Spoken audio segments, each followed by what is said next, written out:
Welcome back. This is BL Stories for You. I'm an indie author dedicated to original BL storytelling. From high school drama to fantasy worlds, everything you hear is written by me. I'm so glad you're here for this journey. Let's begin. The next morning or night, since Umbraeth was always in perpetual darkness, Polar stood outside Widey's small hut, waiting impatiently. He had barely slept the night before. His mind kept running through every possible outcome. What if the blood didn't work? What if Kenar blamed him for wasting his time? Now, as he stared at the wooden door of Widey's hut, he could only hope that the old woman truly knew what she was doing. A few moments later, Widey stepped outside calmly, as if she had all the time in the world. Unlike Polar, she didn't seem worried at all. She looked at him for a moment before reaching into her robes and bringing out the small vial of blood. But Polar immediately noticed something different. The blood inside the vial was no longer the same. It wasn't dark or ordinary anymore. It was glowing with a bright golden light, almost as if a tiny flame was burning inside the glass. Polar's eyes widened. "What happened to it?" he asked, staring at the vial in disbelief. Widey smiled faintly, holding it up between her fingers. "The blood has been blessed by the gods," she explained. "Its true power has awakened." Polar looked at the glowing vial, still unsure whether to believe what he was seeing. Widey handed it to him.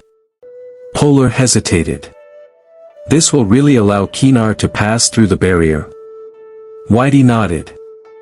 "Only 2 other people besides Kenar will be able to move beyond the barrier after taking this blood," she said seriously. "But remember, this is not a permanent protection. You must return before 3 months are over." Her expression became more serious. "If you stay beyond the barrier after that time, the curse will begin to affect you." Polar looked down at the vial in his hand. 3 months. It sounded like plenty of time, but he knew better than to underestimate a curse. Still, doubt remained on his face. "So, you're sure this is actually going to work?" Widey raised an eyebrow, amused by his hesitation. "Interesting," she said. "You came running to me because you had no other choice. You believed I was the only person who could help you." She stepped closer. "Yet now that I have given you the solution, you suddenly question me?" Polar immediately shook his head. "No, that's not what I mean." Widey gave him a knowing look. "Then what is it?"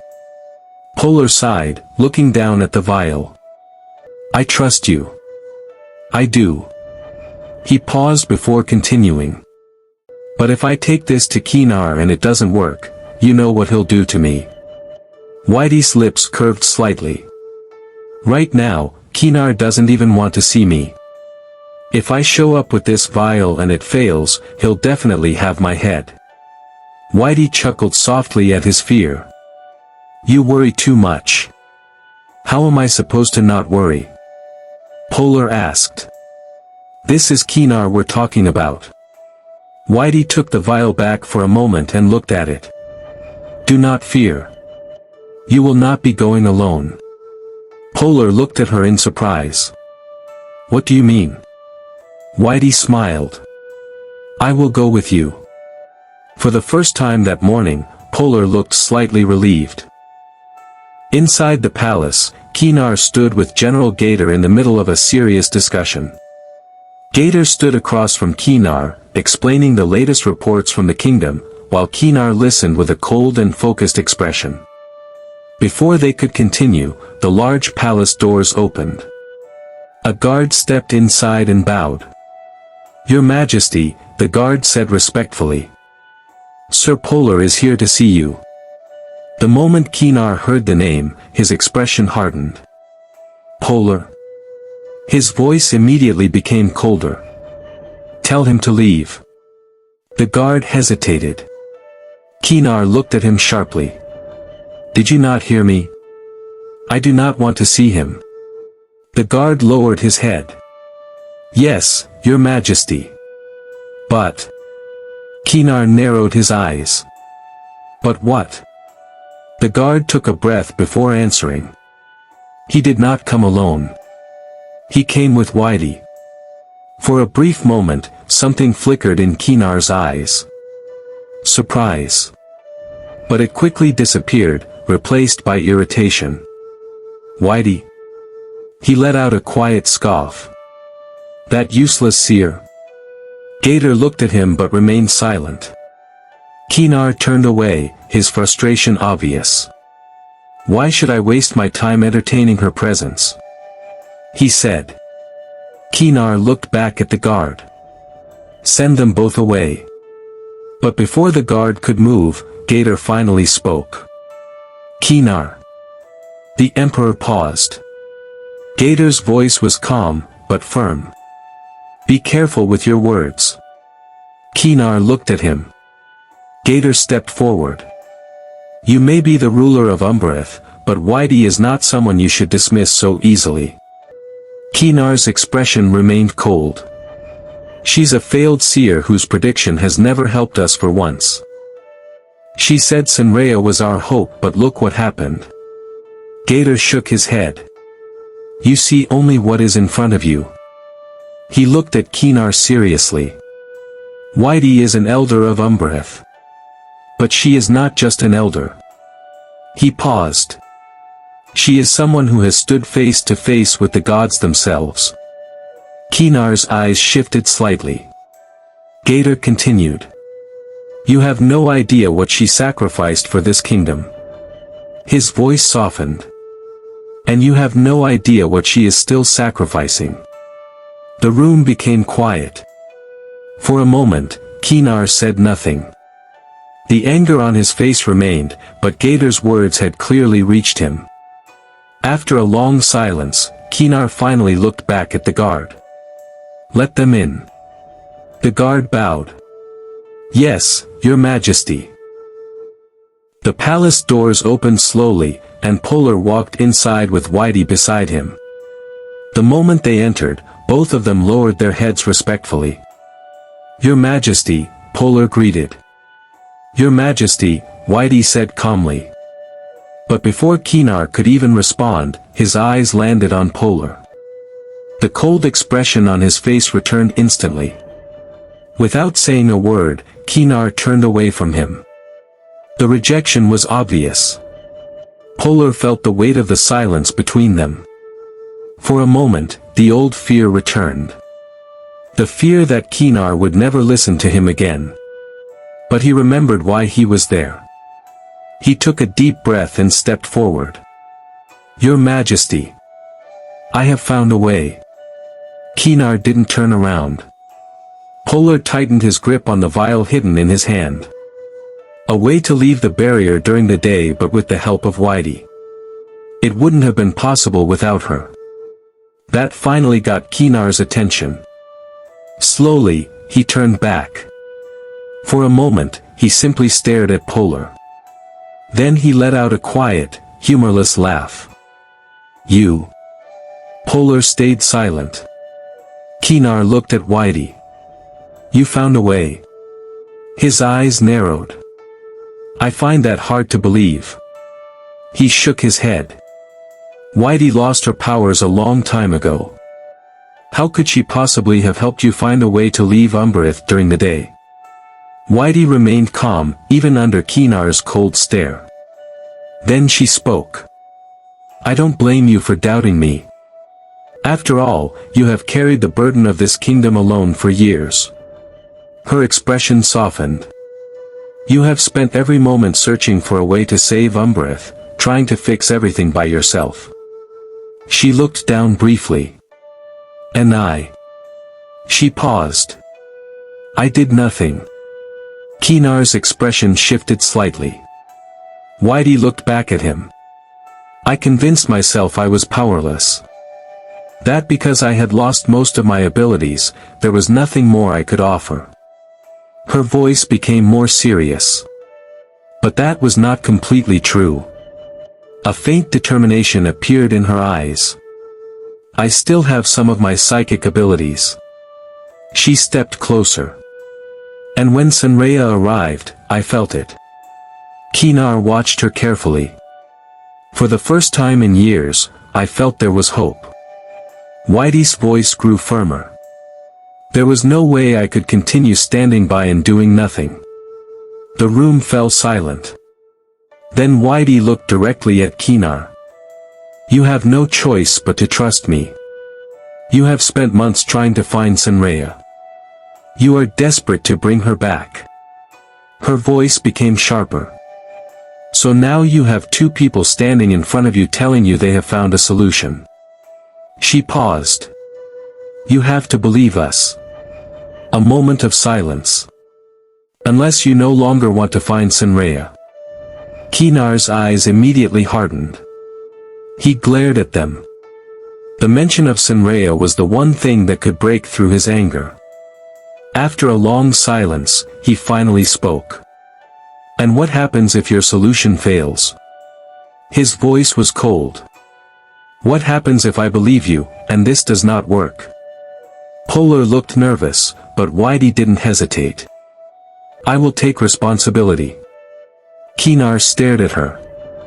She didn't look away. For a moment, no one spoke. Then Polar slowly stepped forward. He reached into his robes and pulled out the vial.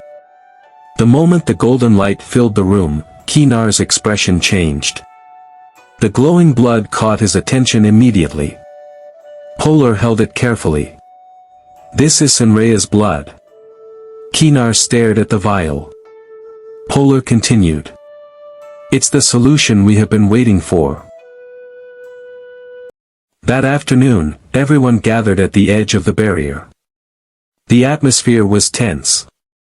Standing before the massive wall of magical energy was Kenar, with General Gator beside him. Behind them stood Polar, Widey, Toady, and several palace guards. A short distance away, Xiaomi and officials from the Magic Science Academy watched carefully, their eyes fixed on the barrier.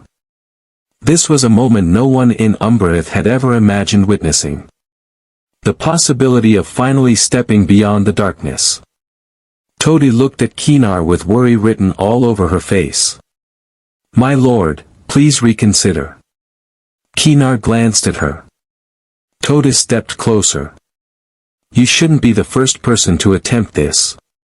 We don't know what will happen after crossing the barrier. It could be dangerous. Let someone else try first. Kenar remained calm. Someone else? He looked at the people behind him. Only 3 people can take the blood. I will not waste one of those chances on someone chosen randomly. His expression became firm. Besides, he looked toward the barrier. I am the Emperor. His voice carried authority. I am meant to lead. Others follow. No one argued with him. Widey stepped forward, her expression calm. Toady, do not try to stop him. The Emperor has already made his decision. Widey glanced at Kenar. And if there is anyone who should take the first step into the unknown, it is him. Silence followed. Polar slowly approached Kenar with the vial. This is it. He handed it over. Kenar looked at the glowing golden blood inside. For a moment, he said nothing. This small vial carried the possibility of everything he had been searching for. A way out. A way to find Sonraya. A way to finally see what existed beyond the darkness. Kenar opened the vial and took a sip. The moment the blood touched his lips, everyone watched carefully. He closed his eyes and took a deep breath. Then he stepped forward. Everyone held their breath. For a moment, nothing happened. Seconds passed. 1. 2. 10. But Kenar didn't return. The excitement slowly turned into fear. The guards exchanged worried looks. Polar's face became pale. No. He stepped closer to the barrier. Why hasn't he come back? The silence became unbearable. Everyone started to believe the worst. Maybe the blood had failed. Maybe the barrier had taken him. Toadie's eyes filled with tears. The Emperor. Her voice trembled. The Emperor has perished. Polar froze. No. He turned toward Widey, panic filling his face. No, no, no. Widey. He grabbed her attention. Your method didn't work. His voice broke. He hasn't returned. But Widey didn't look afraid. Instead, she simply smiled. A quiet, knowing smile. If someone had spent their entire life surrounded by darkness, and suddenly, for the first time, they saw the light. She smiled softly. Would they not take a moment to stand there and admire its beauty? Everyone went silent. They stared at her, trying to understand. Meanwhile, Kenar was standing outside. Alive. Staring at the world beyond Umbraeth. Luminar. For the first time in 23 years, Kenar stood beneath the open sky. The sunlight touched his face. His eyes trembled. A tear slowly rolled down his cheek. The sun. He was seeing the sun. The same sun he had only known from stories and memories. It's. His voice shook. So beautiful. He looked upward, completely overwhelmed. For 23 years, darkness had been his entire world. And now, there was light. Real light. Kenar slowly lowered himself and touched the grass beneath his feet. The softness. The warmth. The feeling of life. He closed his eyes and breathed in deeply. Fresh air. Something so simple. In the distance, beyond the valley, he could see the kingdom of Luminar standing proudly beneath the sunlight. A kingdom full of life. A kingdom where Sonraya was. Kenar stood again. The tears disappeared from his eyes, replaced by determination. He looked toward Luminar. And quietly whispered. Sonraya. His hand tightened. I'm coming for you. The moment Kenar stepped back through the barrier, everyone froze for a second. Then realization hit. He had done it. He had returned. A wave of relief washed over everyone. Toadie's eyes immediately filled with tears, but this time they were tears of happiness. The Emperor. She rushed forward with the others, unable to hide her joy. Everyone started talking at once. My lord, are you all right? What was it like? Did the blood really work? Were you truly able to see beyond the barrier? The excitement spread through the group, but Kenar didn't answer any of them. His eyes moved past everyone. Straight toward Widey. The old seer stood quietly, watching him approach.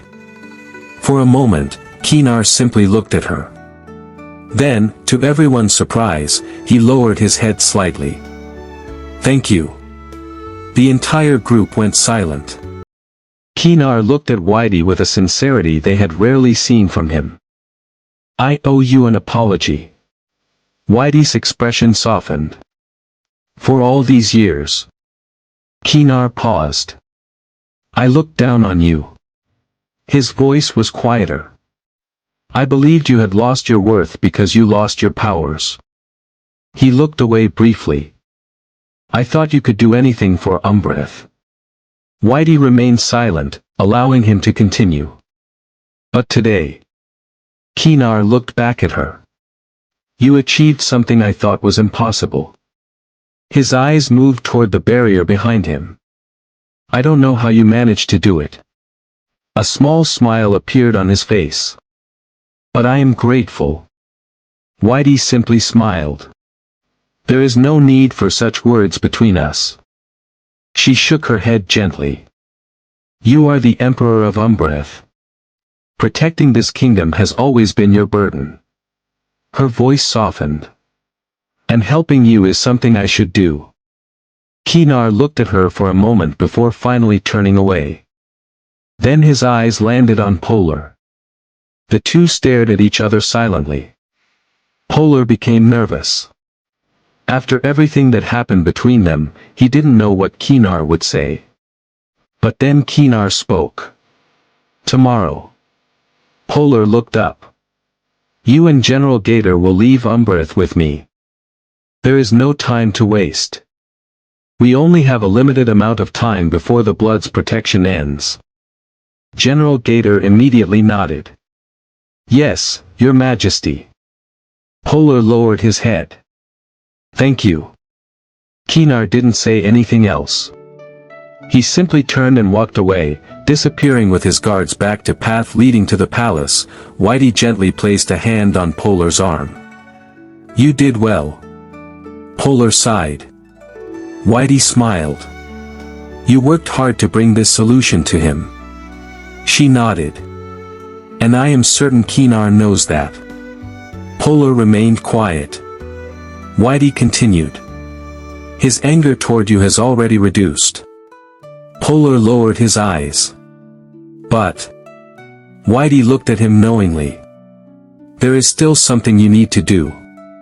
Polar understood immediately. You need to truly apologize to him. Her voice was gentle. Not because you are afraid of his anger. She paused. But because it is something you owe him as his friend. Polar nodded slowly. I will. Widey smiled. Good. Polar looked toward the palace where Kenar had gone. For the first time, he felt like maybe there was a chance to repair what had been broken between them. Meanwhile, in Luminar, the atmosphere was completely different. Unlike the dark and isolated kingdom of Umbraeth, Luminar was alive with excitement. The annual Cross-Kingdom Festival was approaching. As the largest and wealthiest magical nation in the world, Luminar had always carried the responsibility of hosting the grand event. Every year, kingdoms from all corners of the world traveled there to participate, hoping to showcase their strength, talent, and influence. The entire kingdom was preparing.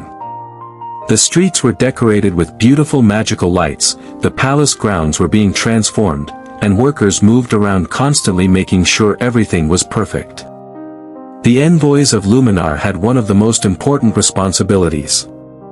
They were in charge of arranging accommodations for the visiting royals, nobles, and officials who would be staying inside the palace during the festival.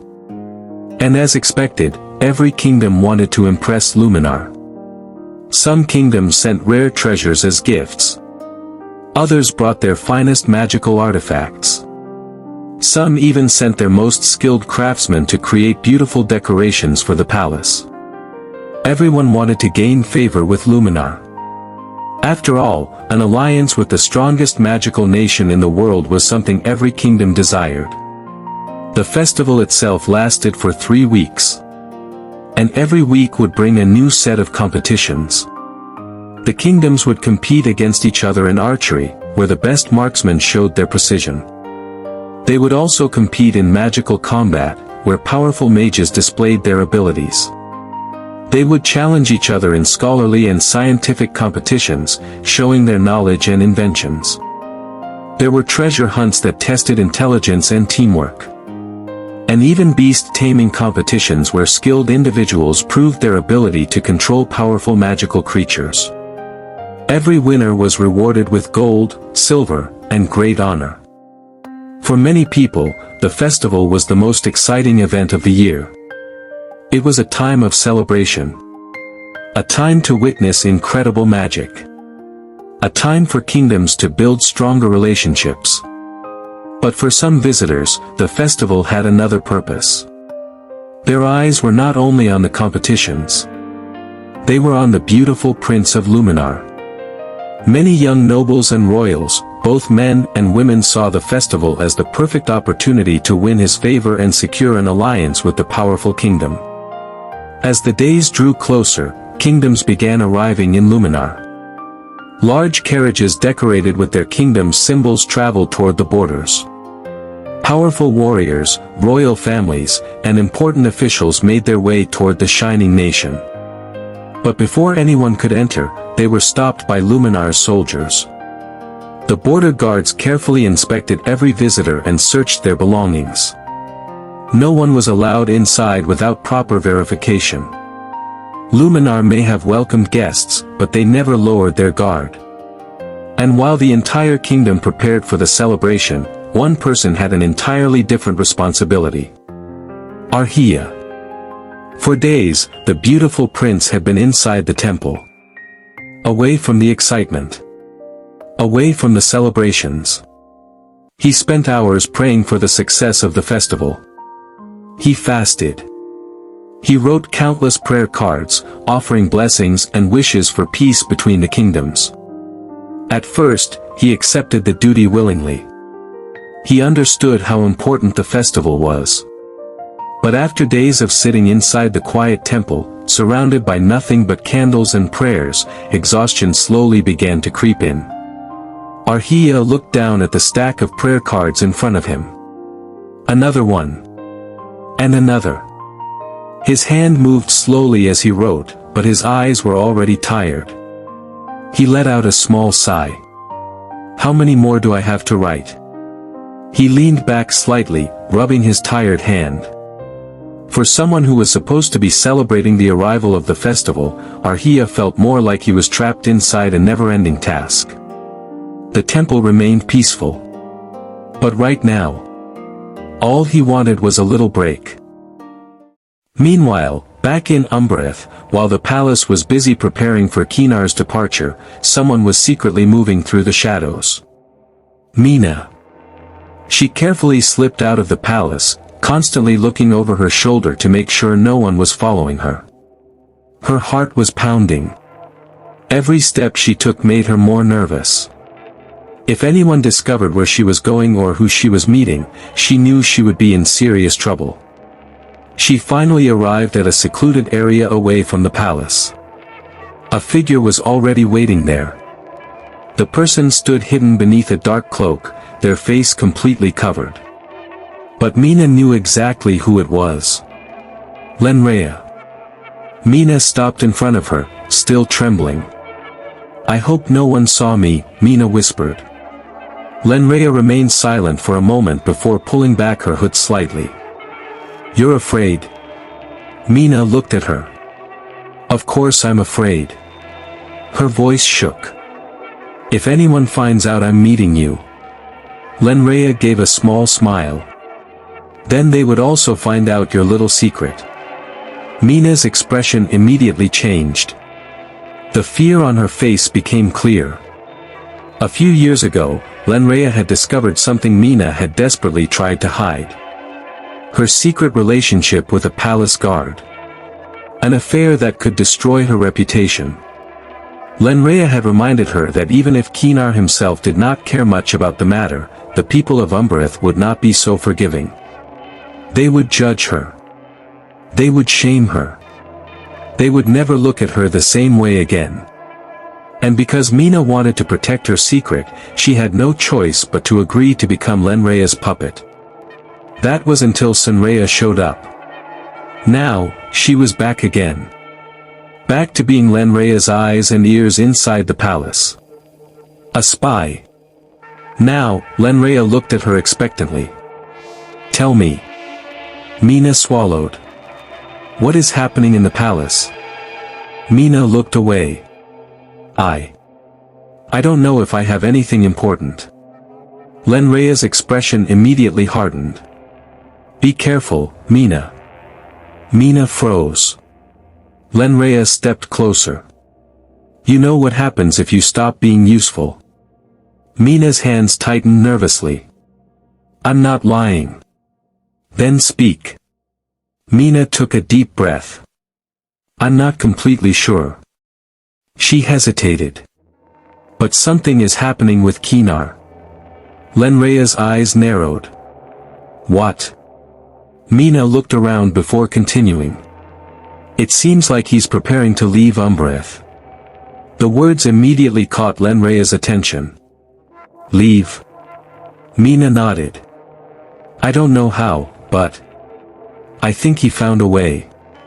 She lowered her voice. A way to pass through the barrier during the day. Sonraya's eyes widened. What did you say? Mina continued. He's going to leave Umbraeth. A pause. He wants to search for Sonraya. For a moment, Sonraya said nothing. The information was almost impossible to believe. Kenar leaving Umbraeth? During the day? No one had ever been able to do that. Then Sonraya immediately turned away. I need to tell Sacador. Not long after, Sonraya stood before Sacador and delivered the news. The moment she finished speaking, Sacador stared at her in disbelief. That's impossible. His voice was cold. There is no way Kenar can leave Umbraeth during the day. Sonraya remained serious. That is what Mina told me. Sacador shook his head. Something like that cannot happen. He turned toward Yami. Investigate. Yami immediately bowed. Yes, master. Later, Yami returned. The expression on her face was enough to tell Sacador something was wrong. Well? Sacador asked. Yami lowered her head. It's true. Sacador's eyes widened slightly. Yami continued. Kenar has found a way to cross the barrier. A tense silence filled the room. How? Sacador asked. Yami answered. Widey. The name alone surprised him. She was the one who helped create the potion that allows Kenar to leave Umbraeth during the day. Sacador remained silent. For years, he believed the barrier was absolute. Something no one could overcome. But now, the impossible had happened. And Kenar was finally stepping into the world beyond Umbraeth. That night, as Widey slept peacefully inside her hut, the darkness around her suddenly changed. The quiet dream she was in began to distort. The peaceful scenery faded away, replaced by a cold, empty space filled with shadows. Widey immediately sensed it. Someone had entered her dream. And she already knew who. A figure appeared in front of her. Sacador. His face was filled with rage. The calm, controlled expression he usually wore was gone. You. His voice echoed through the darkness. Widey stared at him without fear. You look so angry. I'm not surprised you decided to seek me out, she said. Sacador's eyes narrowed. You think you have won? Before Widey could respond, dark energy surrounded him as he moved toward her.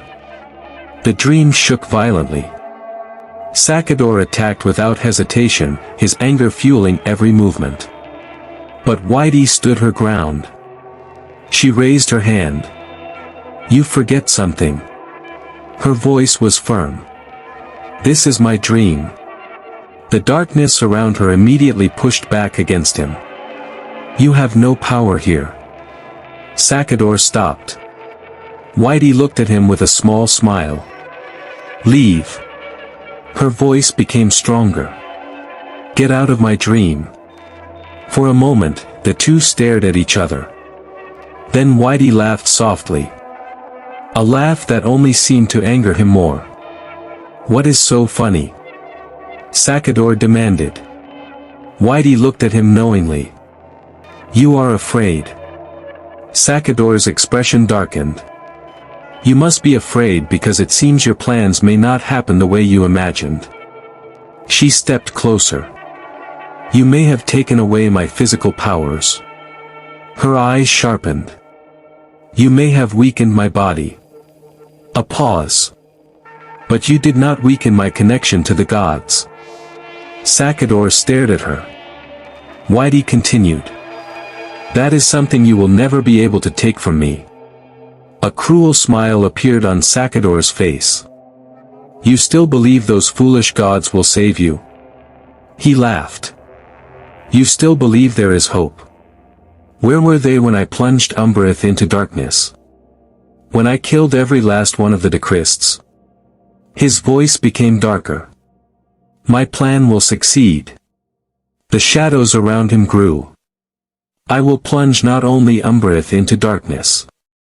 He looked at her. But the entire world. His smile widened. And when that happens, I will rise above everything. Above kings. Above mortals. Even above the heavenlies themselves. Widey's expression remained calm. No. Sacador paused. She looked directly at him. That will never happen. His smile faded slightly. I failed once. Widey's voice became stronger. Yes. I made mistakes. But this time will be different. Sacador stared at her before suddenly laughing. You still have faith? He shook his head. No one can truly defeat me. His eyes narrowed. Humans are weak. The gods themselves are weaker. Everyone is selfish. They will always choose themselves when faced with hardship. People like you keep believing in goodness. A cold smile appeared. That will be your downfall. Widey remained silent. Sacador's voice lowered. Stay out of my way. The darkness around him grew heavier. You have already lost your eyes. A warning entered his voice. Do not force me to take more from you. He stared at her. Because next time. A pause. It will not only be your powers that you lose. His eyes became cold. You will lose your life. The darkness suddenly disappeared. Widey's eyes opened. She woke up abruptly. Her breathing was heavy. For a moment, she simply stared into the darkness of her hut. Sacador's threat still echoed in her mind. The day of departure finally arrived. At the edge of the barrier, Kenar, Polar, and General Gator stood together one last time before leaving Umbraeth. But they were no longer dressed as the powerful figures they truly were. To avoid attracting attention, they had changed their appearance. Simple clothes. Plain robes. The appearance of ordinary traveling merchants carrying rare ornaments. No one looking at them would guess that among them stood the Emperor of Umbraeth and one of his most trusted generals. Widey stood before them, holding the vial of golden blood. She looked at the three men with a mixture of pride and concern. This journey will not be easy, she said. Kenar looked at her. But you have already overcome the hardest part. She handed the vial to Polar. Remember, the blessing will protect you, but only for a limited time. Polar nodded seriously. We will return before the 3 months are over. Widey smiled slightly. I know you will. And I hope you find the person you are looking for. She then raised her hand and blessed them. A soft glow surrounded the three men for a moment. Polar was the first to drink from the vial. Then General Gator. The golden liquid disappeared, and they felt the strange power settle within them. Everyone became quiet. This was the moment. The moment they had waited for. Kenar looked toward the barrier. Then without hesitation, the three men stepped forward. And crossed. For the first time in years, they left Umbraeth. They stopped for a moment, almost unable to believe what they were seeing.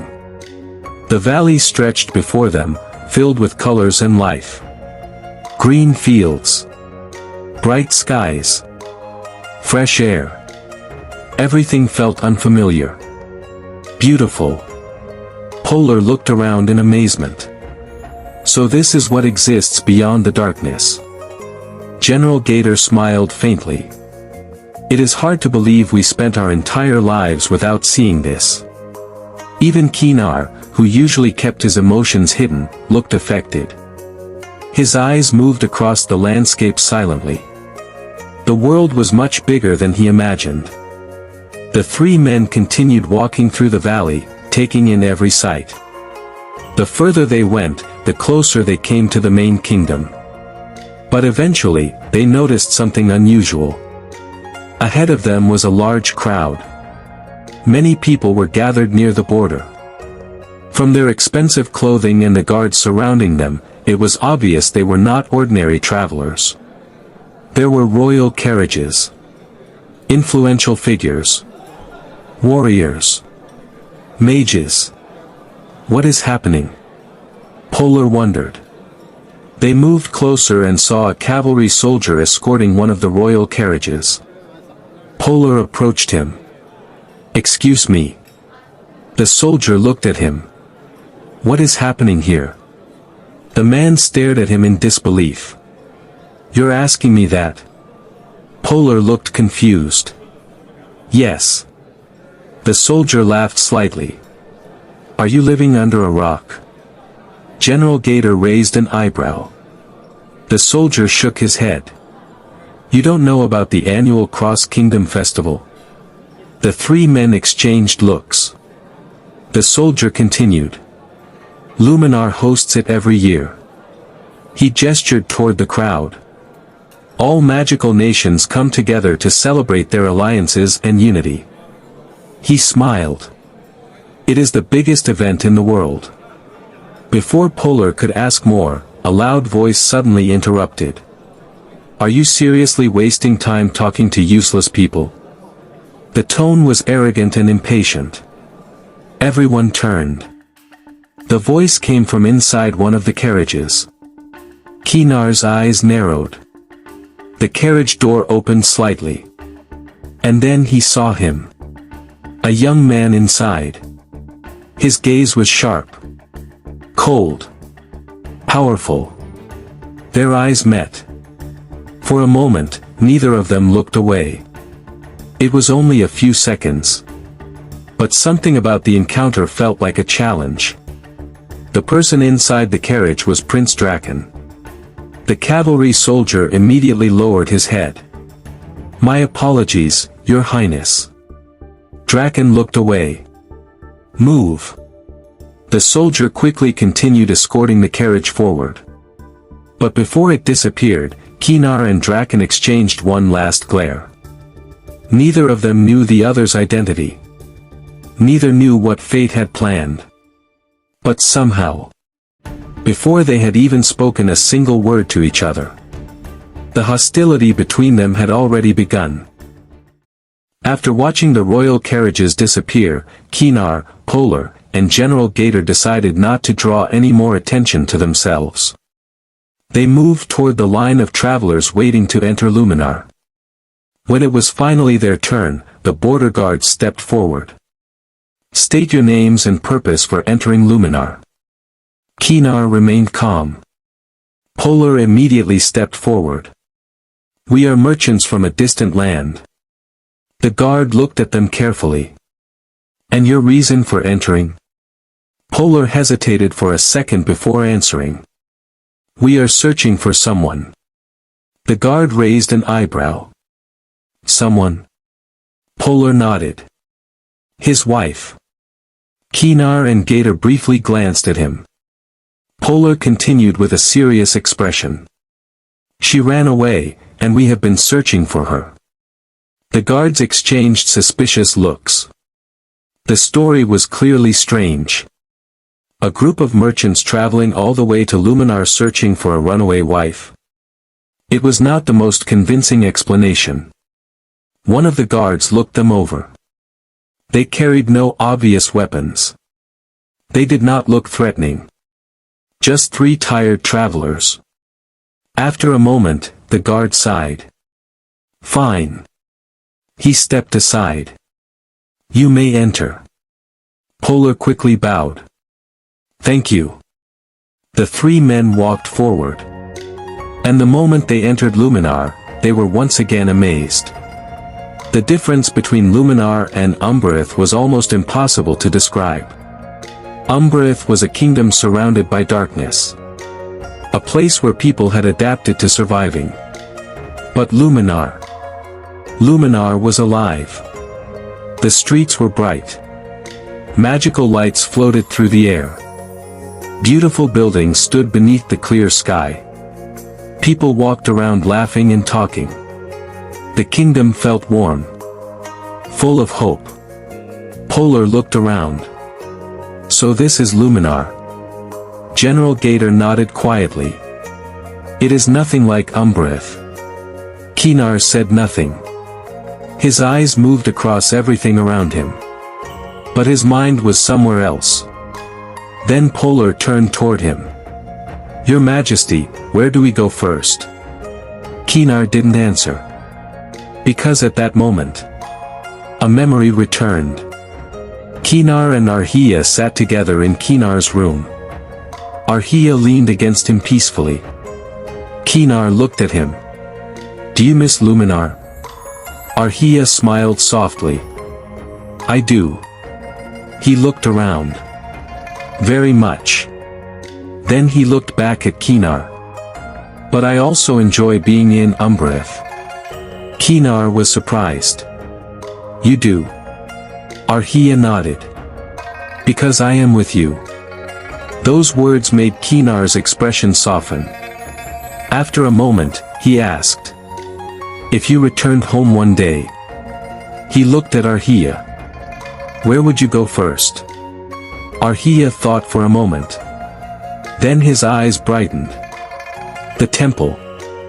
Kenar blinked. The temple. Arhia nodded happily. I always wanted to become the Oracle of Luminar. He smiled. I wanted to pray for people's blessings and help them. Kenar stared at him. He had always known Arhia was kind. But hearing him say it still surprised him. You want to spend your life praying for strangers? Arhia laughed softly. They are not strangers if they need help. Kenar remembered that moment clearly. Arhia's kindness. His warmth. His dream. Back in the present, Kenar finally spoke. The temple. Polar looked at him. What? Kenar looked ahead. We go to the temple first. His voice was quiet. We offer our greetings. Polar understood. This was not just about finding Sonraya. This was about finding a piece of Arhia. The three men continued walking through Luminar. Searching for the temple. And unknowingly moving closer to the place where their past and present would soon collide. Meanwhile, inside the temple of Luminar, Arhia sat alone.